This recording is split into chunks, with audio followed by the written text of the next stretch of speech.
Hi friend, welcome to my YouTube channel Pharma job update.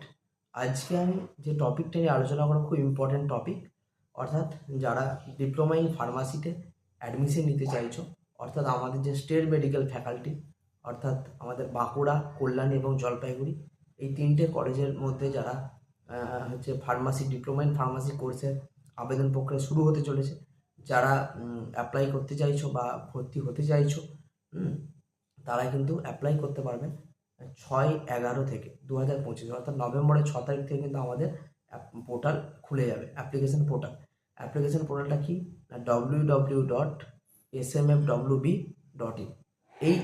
এই পোর্টালটা যদি আমরা খুলি, আমি কিন্তু আমাদের যে ডেসক্রিপশন বক্স, সেখানে কিন্তু আমি সাইটটা দিয়ে দেবো। এবং তাহলে 6 তারিখ থেকে কিন্তু আমরা ওপেন হবে পোর্টালটা, অর্থাৎ আমরা অ্যাপ্লিকেশন করতে পারবো। এবং 17 তারিখ লাস্ট ডেট বিকেল 5টা পর্যন্ত। এইটা গেল আমাদের ডেট। এরপরে 2 নম্বর পয়েন্টে বলবো পেমেন্ট কত করতে হবে। এর জন্য ফর্ম ফিল আপের একটা ফিস লাগবে, সেটা হচ্ছে মাত্র 600 টাকা। সেটা আমরা ডেবিট কার্ড, কোনো ইউপিআই কিংবা ইন্টারনেট ব্যাঙ্কিং থ্রু কিন্তু আমরা করতে পারবো।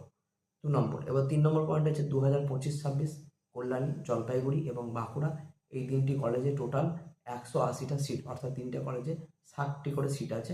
টোটাল 180টা সিটে কিন্তু অ্যাডমিশন হবে, অর্থাৎ যারা এই 180 র্যাঙ্কিংয়ের মধ্যে থাকবে তারাই কিন্তু একমাত্র এই কলেজে সরকারিভাবে চান্স পাবে। আর বলে রাখি, স্টেট মেডিকেল ফ্যাকাল্টি কলেজের আন্ডারে কিন্তু কোনো প্রাইভেট কলেজ নেই, তাই এখান থেকে প্রাইভেট কলেজে ভর্তি হওয়ার কিন্তু কোনো অপশন নেই। প্রাইভেট কলেজে ভর্তি হতে গেলে টেকনিক্যাল বোর্ডের আন্ডারে এক্সাম দিতে হবে। আচ্ছা, এরপরে বলি যে আমাদের যে এই যে কারা এলিজিবল, যারা উচ্চ মাধ্যমিক পাস করেছে, যাদের উচ্চ মাধ্যমিকে ফিজিক্স, কেমিস্ট্রি, বায়োলজি কিংবা ম্যাথ, ফিজিক্স কেমিস্ট্রি অবশ্যই থাকতে হবে, তার সাথে বায়োলজি একটা থাকলে হবে, নাহলে ম্যাথ যে কোনো একটা থাকলেই হবে।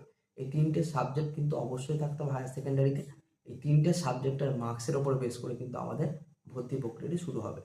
বোঝা গেল? এবার তাহলে নেক্সট কোশ্চেন, যারা যদি ভোকেশনাল কোর্স করে তারা কি এখানে অ্যাপ্লাই করতে পারবে? তারা কি অ্যাপ্লিকেবল হবে? কখনোই না।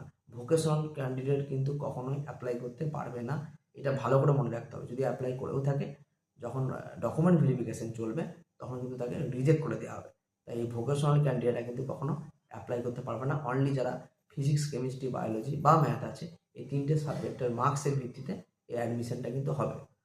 ঠিক আছে?